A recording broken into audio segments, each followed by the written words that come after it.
కాంగ్రెస్ మంచిగా వాళ్ళ యొక్క రాజకీయం చేస్తుంటే మీరు మంచి గోడ మీద కూర్చుని మంచిగా అన్నీ చూసుకుంటూ కూర్చున్నారు. ఆ? ఏంటి అసలు అంటే ఇప్పుడు గ్రామ సభల మీద మరి బీజేపీ పార్టీ యొక్క స్టాండ్ ఏంటంటే వాటి నుంచి వస్తున్నటువంటి రెస్పాన్స్ గ్రామ సభలకు సంబంధించి వినతి పత్రాల విషయంలో కావచ్చు, అప్లికేషన్స్ విషయంలో చాలా గందరగోళం ఉంది. ప్రతి గ్రామ సభ కూడా చాలా గందరగోళంగా ఉందని చెప్పేసి మాట్లాడుతూ ఉన్నారు. మీరు మాట్లాడుతున్నారు, అదే బీఆర్ఎస్ పార్టీ కూడా మాట్లాడుతుంది. ఏంటి సార్ అసలు అంటే ఈ ప్రభుత్వం యొక్క పనితీరు మీద ఏంటి మీ అభిప్రాయం ఏంటి? ముందుగా మీకు అలాగే ప్రేక్షకులకి, తెలుగు ప్రేక్షకులకి గణతంత్ర దినోత్సవ శుభాకాంక్షలు. అదే విధంగా మిత్రులకు కూడా నమస్కారం. మిత్రులకి ఈ రోజు మనం చూస్తున్నట్టయితే కాంగ్రెస్ ప్రభుత్వం ఇచ్చిన హామీలు ఏవైతే రకరకాల హామీలు కానీ, 6 గ్యారెంటీలు కానీ, రకరకాల వాగ్దానాలు కానీ, వాటి మీద ఏ విధంగా కంప్లీట్ చేయాలి, ఏ విధంగా ముందుకు పోవాలనేది వాళ్ళు తలకానిపిగా తయారైంది. ఎందుకంటే వాళ్ళకి ఆర్థిక స్థితి బాగలేక, దాన్ని ఏ విధంగా కంప్లీట్ చేయాలనో ఆలోచన లేక, ఎక్సర్సైజ్ లేక తలమునకలు అవుతా ఉన్నాను. దాంట్లో గ్రామ సభలు పెడతారు. నేను ఒక మాట చెప్పాలనుకున్నా, కాంగ్రెస్ పార్టీ ప్రభుత్వం వచ్చాక ఏమి చేయాలనుకున్నా కూడా అది బ్యాక్ ఫైర్ అవుతా ఉంది వీళ్ళకి. ఏమి చేయాలనుకున్నా కూడా, ఫర్ ఎగ్జాంపుల్ గ్రామ సభలు పెట్టారు. గ్రామ సభల్లో ఎందుకు పెట్టారో అర్థం కాలేదు. నేను ఒక మాట చెప్పాలనుకో, ప్రజాపాలన అని పెట్టి ప్రజాపాలనలో రకరకాల దరఖాస్తులు తీసుకున్నారు. ఇక్కడ హైదరాబాద్ లో మరి లక్షల మంది వచ్చి దరఖాస్తులు ఇచ్చిపోయారు. మాకు ఇల్లు కావాలి, రేషన్ కార్డులు కావాలి, రకరకాల ఇవన్నీ మనకు కావాలని చెప్పేసి. తర్వాత దాంతో పాటుగా మళ్ళా ఇంటింటికి ఏది బీసీ జనగణన కార్యక్రమంలో కూడా మళ్ళా అవే తీసుకున్నారు. మాకు రేషన్ కార్డు కావాలని చెప్పి అన్నారు, లేకపోతే ఇందిరమ్మ ఇండ్లు కావాలని చెప్పి అది కూడా చెప్పారు. తర్వాత మళ్ళీ వచ్చి ఇప్పుడు గ్రామ సభలు. ఇంకొక విషయం ఏం చెప్పారంటే, ఎవరికైతే రేషన్ కార్డులు కావాలో, తర్వాత ఇందిరమ్మ ఇండ్లు కావాలో, వాళ్ళందరూ కూడా రైతు భరోసా కావాలో, వీళ్ళందరూ కూడా మీ సేవ ద్వారా అప్లై చేసుకోవాలని చెప్పి అప్లికేషన్లు తీసుకున్నారు. తర్వాత ఇప్పుడు వచ్చి గ్రామ సభలు పెట్టి మళ్ళీ అప్లికేషన్ కాదు, మీ సేవలో అప్లికేషన్ చేసుకోమని కాంగ్రెస్ గవర్నమెంట్ మీ సేవలో అప్లికేషన్ చేసుకోమని చెప్పలేదండి ఎప్పుడు కూడా. వాళ్ళ అప్లికేషన్ నేరుగా తీసుకున్నారు. ప్రభుత్వ ఏర్పడిన ప్రజాపాలన పేరుతోటి నేరుగా తీసుకున్నారు, క్యాంపులు ఏర్పాటు చేసి. సార్, ప్రతి ప్రభుత్వ కార్యాలయంలో ఎంపీడీఓ ఆఫీస్ ప్రజాపాలన కేంద్రాన్ని పెట్టి తీసుకున్నారు సార్. తీసుకున్నారు, వాటి కోసం తీసుకున్నారు. మళ్ళీ ఇప్పుడు గ్రామ సభలు పెట్టి గ్రామ సభల్లో మళ్ళీ అప్లికేషన్ ఎందుకు పెట్టాలి నాకు అర్థం కావట్లేదు. అంటే ఇవన్నీ కూడా అంటే పూర్తి స్థాయిలో ఇంకా అర్హులైన వాళ్ళు ఎంతమంది ఉన్నారో, ఎక్కడెక్కడ ఉన్నారో అనేది కొంతమంది అప్లికేషన్ పెట్టుకునే వాళ్ళ కోసం పెట్టారండి గ్రామ సభ. అది చెప్పాలిగా. పెట్టారు, బాగానే ఉంది కదా, పెట్టారు. సరే, ఇవన్నీ కూడా టోటల్ గా ఎక్కడైతే అప్లికేషన్ పెట్టుకున్నారో, ప్రజాపాలన దగ్గర నుంచి, మీ సేవ దగ్గర నుంచి, జనగణన ఈ కార్యక్రమం దగ్గర నుంచి, ఇవన్నీ కూడా టోటల్ గా అన్ని అప్లికేషన్ తీసుకున్న తర్వాత నేను కన్సాలిడేట్ చేయడం రాదా? కన్సాలిడేట్ చేసిన తర్వాత సరే ఒక జాబితా రిలీజ్ చేశారు, తీసుకొచ్చారు. గ్రామ సభల్లో ఒక జాబితా పెట్టారు. ఆ జాబితాలో ఎవరున్నారు అంటే చెప్పనా, కాంగ్రెస్ నాయకులు, కాంగ్రెస్ సంబంధించిన వాళ్ళ జాబితాలు ఉన్నారు. ఇండ్లు ఉన్న వాళ్ళు, నేను నల్గొండ నుంచి కొన్ని గ్రామాల నుంచి నేను డేటా సేకరిస్తే ఇండ్లు ఉన్న వాళ్ళకి, తర్వాత భూములు ఉన్న వాళ్ళకి, కాంగ్రెస్ పార్టీలో పనిచేసిన కాంగ్రెస్ కార్యకర్తలకే అక్కడ వచ్చినాయి ఇండ్లన్నీ కూడా. ఏది ఇందిరమ్మ ఇండ్లు కానీ, రేషన్ కార్డులు కానీ. అవసరం అండి, నాకు అర్థం కావట్లేదు. ఎందుకు పెట్టారు గ్రామ సభలు, ఎందుకు పెడుతున్నారు? మరి అధికారులు ఏం చేస్తున్నారు? ఎందుకు ఫైనల్ జాబితా ఏమి కాకముందే గ్రామ సభలు పెట్టాలి, అప్లికేషన్ తీసుకోవాలి, ఇంకొక 6 రోజుల తర్వాత రిలీజ్ చేయొచ్చు కదా ఆ జాబితా? ఎందుకు రిలీజ్ చేస్తున్నారు?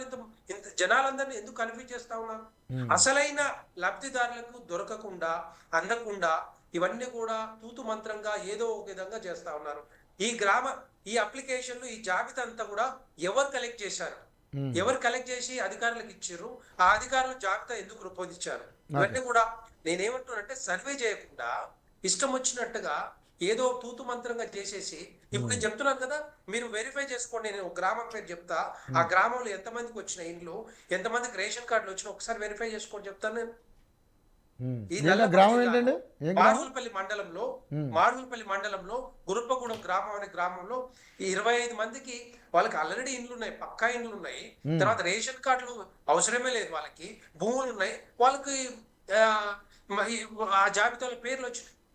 నేను అనేది ఏంటంటే, ఈ అవకతవకల వల్ల నిజమైన లబ్ధిదారులు బడుగు బలహీన వర్గాల వాళ్ళు, ఎస్సీలు కానీ ఎస్టీలు కానీ వీళ్ళందరూ కూడా కోల్పోతా ఉన్నారు. అసలైన వాళ్ళకి ఇవ్వండి, తర్వాత మీరు ఏమైనా చేసుకోండి. ఆ 3,500 ఇండ్లని ఇస్తా అని చెప్పారు కదా ప్రతి నియోజకవర్గానికి, అవి దాని మీద కాన్సన్ట్రేట్ చేయండి. అసలైన లబ్ధిదారులు ఎవరు? ఎందుకంటే ప్రధానమంత్రి ఆవాస యోజన కింద దగ్గర అంతకుముందు 3 కోట్ల ఇండ్లు కట్టించారు, ఇంకొక 3 కోట్ల ఇండ్లు కట్టించాలని ఆలోచనతోటి. ఎవరి కోసం ఇది? ఎవరైతే నీడ లేదో, ఇండ్లు లేవో వాళ్ళ కోసమే కట్టించేది. ప్రధానమంత్రి ఆవాస యోజన కింద కట్టించుకోండి. మీరు అడుగుతున్నారు, నిన్న రేవంత్ రెడ్డి గారు కూడా మన కేంద్ర మంత్రులు వచ్చారు ఇక్కడ, మనోహర్ లాల్ ఖట్టర్ వచ్చినప్పుడు మా తెలంగాణ రాష్ట్రానికి 20 లక్షల ఇల్లు ఇవ్వండి అని చెప్తా ఉన్నారు. కట్టించుకోండి.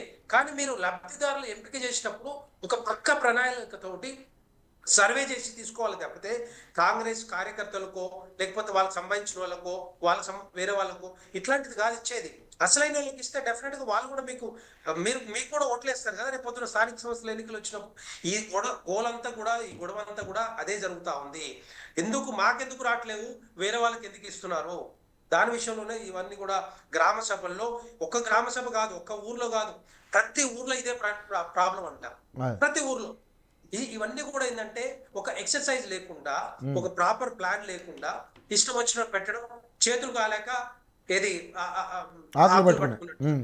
చేస్తా ఉన్నారు కాంగ్రెస్ పార్టీ, కాంగ్రెస్ ప్రభుత్వం. ఇంతమంది మంత్రులు ఉన్నారు, ఇంత పెద్ద కేబినెట్ మంత్రులు, సీనియర్ మోస్ట్ నాయకులు ఉన్నారు. ఇవన్నీ కూడా నేనంటే 6 గ్యారెంటీల హామీలు తూతు మంత్రంగానే చేస్తున్నది తప్పితే దాని మీద వీళ్ళకి చిత్తశుద్ధి లేదు. నేను ఒకటే మాట చెప్తాను, అంతకుముందు నుంచి చెప్తా ఉన్నాను, దాంట్లో 13 అంశాలు ఉంటే 5 అంశాలు మాత్రం టచ్ చేశారు. ఆ 5 అంశాలు కూడా ఏదో తూతు మంత్రంగా గ్యాస్ ఒకటి అనుకుంటారు. తర్వాత 200 యూనిట్ల ఏదైతే విద్యుత్ ఉందో ఫ్రీ ఎలక్ట్రిసిటీ అందరికి ఇవ్వట్లేదు, రెంట్ వాళ్ళకి ఇవ్వట్లేదు, అందరికి రాదు కదా.